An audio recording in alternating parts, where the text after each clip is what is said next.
Hello అండి, నేను మీ Vasudha. Welcome back to my channel Vasudha's dairy.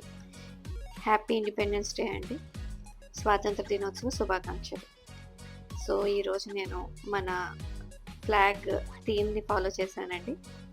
So పోషకాలు ఉన్నాయి, ఫ్లాగ్ థీమ్ సెట్ అయింది. So red dosa, white dosa, green dosa, same కాన్సెప్ట్లో రెడ్, వైట్, గ్రీన్ చట్నీలు చేశాను. సో పోషకాల మెండు, న్యూట్రిషనల్ వాల్యూస్ ఫుల్గా ఉన్న దోశలను ఎలా చేసుకోవాలో చూసేద్దాం. నేను బ్యాటర్ని 2 గిన్నెల్లో తీసుకున్నానండి. గ్రీన్ దోశ, రెడ్ దోశ కోసం.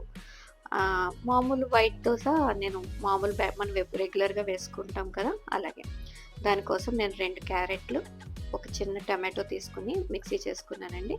దాన్ని ఒక గిన్నెలో తీసుకున్న బ్యాటర్లో బాగా కలుపుకొని ఉంచుకున్నాను. ఇంక ఇప్పుడు మనం రెడ్ చట్నీ చూద్దాం.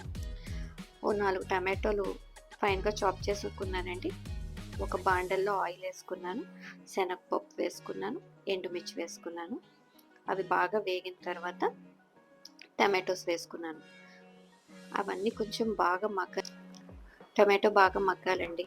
టమాటో బాగా మగ్గిన తర్వాత మిక్సీ చేసుకోవడమే. దీంట్లో సాల్ట్, చిన్న చింతపండు అన్నీ కూడా వేసుకుని మూత పెట్టుకున్నానండి. అంతే, మగ్గిన తర్వాత మిక్సీ చేసుకున్నాను. ఇంకెప్పుడు మనం గ్రీన్ దోశ కోసం నేను కొంచెం పాలకూర, 4 పచ్చిమిర్చి తీసుకుని మిక్సీ చేసుకున్నానండి. అది బాగా మిక్సీ చేసుకున్న తర్వాత నేను ఇప్పుడు తీసుకున్న 2వ గిన్నెలో ఉన్న బ్యాటర్లో అది కలుపుకున్నాను. అది కూడా బాగా కలుపుకొని పక్కన పెట్టుకున్నానండి. ఇంకా మనం గ్రీన్ చట్నీ చూద్దాం.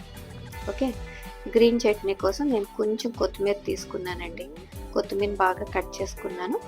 ఒక 4 పచ్చిమిర్చి, ఇందాక మనం టమాటో మిక్సీ చేసుకోవడానికి తీసుకున్నాం కదా, అదే సేమ్ ఆయిల్లో పచ్చిమిర్చి, కరివేపాకు ఎక్కువగా వేసుకున్నాను. కరివేపాకు వేసుకుని అది కొంచెం వేగిన తర్వాత ఈ కొత్తిమీర కూడా వేసాను. ఇది అంత ఎక్కువ వేగాల్సిన నెసిటీ ఏమీ లేదు.